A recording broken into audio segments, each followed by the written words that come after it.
السلام عليكم ورحمة الله وبركاته. الحمد لله رب العالمين، والصلاة والسلام على نبيه محمد سيد المرسلين وعلى آله وصحبه أجمعين. أما بعد، فأعوذ بالله من الشيطان الرجيم. بسم الله الرحمن الرحيم. يا أيها الناس إنا خلقناكم من ذكر وأنثى وجعلناكم شعوبا وقبائل لتعارفوا إن أكرمكم عند الله أتقاكم إن الله عليم خبير. Honorable President of today's program, His politeness, as the glorious Quran says, وَلَا تَسْتَوِي الْحَسَنَةُ وَلَا السَّيِّئَةُ ادْفَعْ بِالَّتِي هِيَ أَحْسَنُ فَإِذَا الَّذِي بَيْنَكَ وَبَيْنَهُ عَدَاوَةٌ كَأَنَّهُ وَلِيٌّ حَمِيمٌ. Good and evil are not equal. Repel evil with what is best, and you will see that the one you had mutual enmity with him will turn is as if you were a close friend. Surah Fussilah, chapter number 41, verse number 34. Dear intellectuals, what we understand from tolerance is a religious moral duty. It doesn't mean concession, concession or indulgence. It doesn't mean lack of principles or lack of seriousness about one's principles.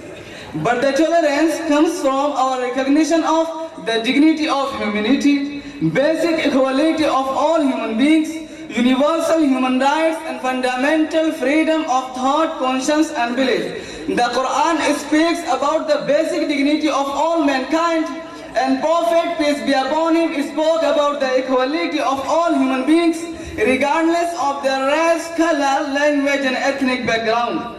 Sharia recognizes the rights of all people. Islam emphasizes the establishment of equality and justice. Both of these values cannot be established without some degree of tolerance. Therefore, Islam considered from the very beginning the principle of freedom of religion. And it said very clearly that it's not allowed to have any coercion in the matters of belief and faith. As Allah Almighty says in Surah Al-Baqarah, chapter number 2, verse number 256, لا إكراه في الدين قد تبين الرشد من الغي.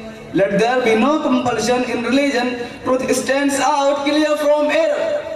At another place, Allah says in Surah An-Nahl, chapter number 16, verse number 125, ادع إلى سبيل ربك بالحكمة والموعظة الحسنة وجادلهم بالتي هي أحسن. Invite people to the way of your Lord with wisdom and good counsel, and argue with them in the best of manners. All these verses give note that Islam doesn't coerce people. Islam may tolerate anything, but it teaches zero tolerance for injustice, oppression and violation. Islam teaches tolerance on all levels, individuals, groups and states, and it should be a political and legal requirement. There are many levels of tolerance. Tolerance between family members and members of community. Tolerance among the Muslim and the people of other faiths. And tolerance in views and opinions. Dear brethren, one of the most significant examples of Islamic tolerance is that it holds the previous prophets in high regard and does not create any ill will and hatred in Muslims about the leaders of other faiths.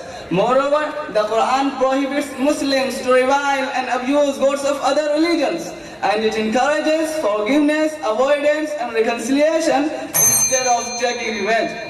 In short, Islam has matchless teaching of tolerance, and Muslims have been very tolerant people.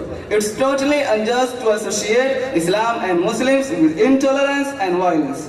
May Allah save us from these sort of evil thoughts and actions that have wide ramifications. Ameen wa akhiru da'wana alhamdulillahi rabbil alameen.